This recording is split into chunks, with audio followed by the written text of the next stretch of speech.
A Conduit, 1977.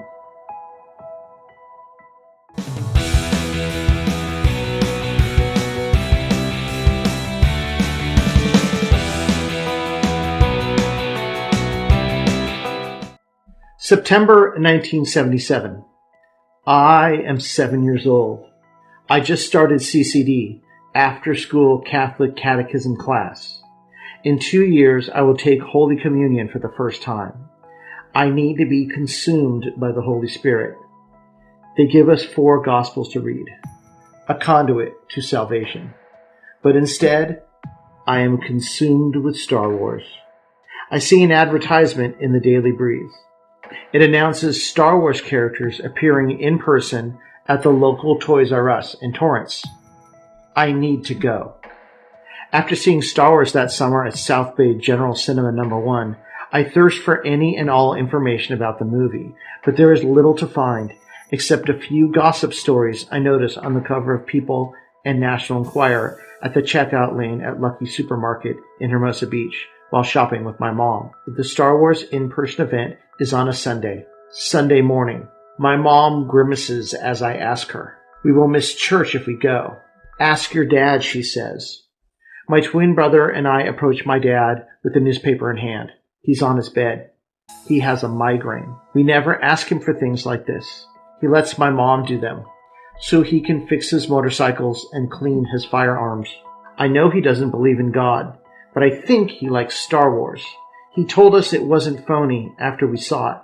That is high praise from him. I'm worried that he will say that going to Toys R Us to see the Star Wars characters is panty waste. Anything that is not about shooting guns, fixing cars, racing motorcycles, or lighting firecrackers is panty waste to my dad. I struggle to understand what he means by that phrase, but I know it's not good. So we brave his migraine and his panty waste anyway. Star Wars is too important. He agrees to take us.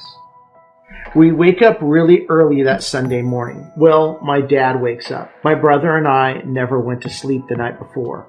Jeff and I sit at the kitchen table waiting for my dad to finish his morning routine. I wonder how the Star Wars guys will get there, I say.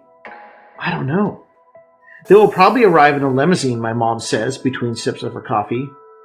I've never seen a limousine before. We slip out at 8:30 a.m. to get going. My dad has his 35mm camera with him, the Konica, we call it. He snaps a photo of us. I'm the guy on the left looking glum. My twin brother is on the right. Our 1976 Datsun 710 wagon is just behind us. When we get to Toys R Us, there is a thick line of people waiting to get inside. We drive by the store through a packed parking lot and find a free space about a quarter mile away in the adjacent lot for the Del Amo Mall. Then we hike back to the entrance. My dad is clutching the Konica. I wonder who will be there, I say. The ad showed Darth Vader, a stormtrooper, and Chewbacca, my brother replies. By the time we make it back from our parking space, people are being led into the Toys R Us. The crowd is packed deep inside the store at the back on a makeshift pathway down the board game aisle. We wait about an hour before anything happens. The time passes quickly. I feel like I've waited my whole life for this. Everyone is looking at a doorway to a stock room. Without anything better to do, I look in that direction too. It starts. Jeffrey Giraffe, the mascot for Toys R Us, comes out first. I stare at Jeffrey. This is the first time I've ever seen anyone in person. Jeffrey was not Star Wars, though. I'm nervous my dad will think this is panty waste, and by extension that I am panty waste. But my dad's eyes are hidden inside the Konica. He captures the arrival. After Jeffrey finishes his march, out comes a stormtrooper, a fascist soldier for the Empire. 35 years later, I will notice a weird detail in this photo my dad took. There's a guy on the top left leaning out of a doorway. I think maybe he is pretending to shoot at the stormtrooper with a hand laser. I think maybe my dad would have traded places with that guy. If he had a real laser blaster, he might have ambushed the space Nazis too. Payback for his brother, who was ambushed by a real German sniper in World War II. I think maybe it's the best photo my dad ever captured with the Konica. Chewbacca arrives next. Any notion that these characters were not real ends right here. The Chewbacca costume is amazing. I feel like Chewie is in our presence. Then finally, out comes Darth Vader. The crowd hushes.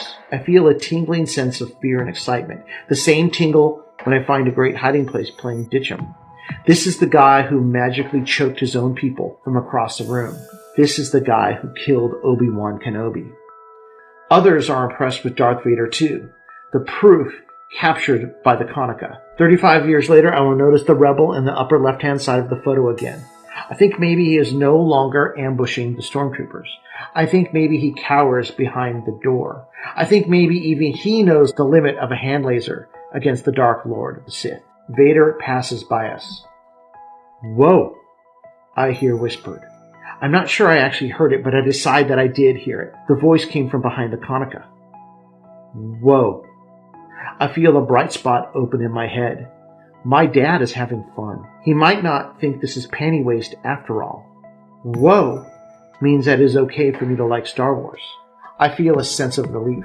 For once, my dad and I like the same thing at the same time. Star Wars is middle ground between the analog of his childhood, firecrackers and cherry bombs, BB guns and real ones, Terry and the Pirates and Popeye, Beau Geste, his abusive father, his desire to run away to join the French Foreign Legion, the Depression, the war, and the digital of ours, the $6 Million Man, TV games, Westworld, the Old Town Mall arcade, wiring batteries and motors and lights, a growing fascination with computers. It is a link between us.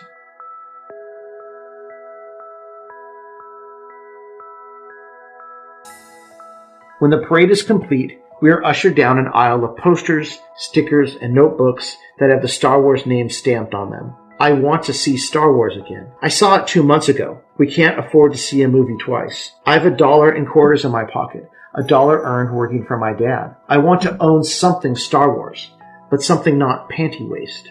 Something my dad will approve of. I scan the shelves on the way out, and my eye catches a Star Wars comic book. I've never read a comic book before. The Catholic priest in American Martyr says they are filled with sin, a conduit to damnation.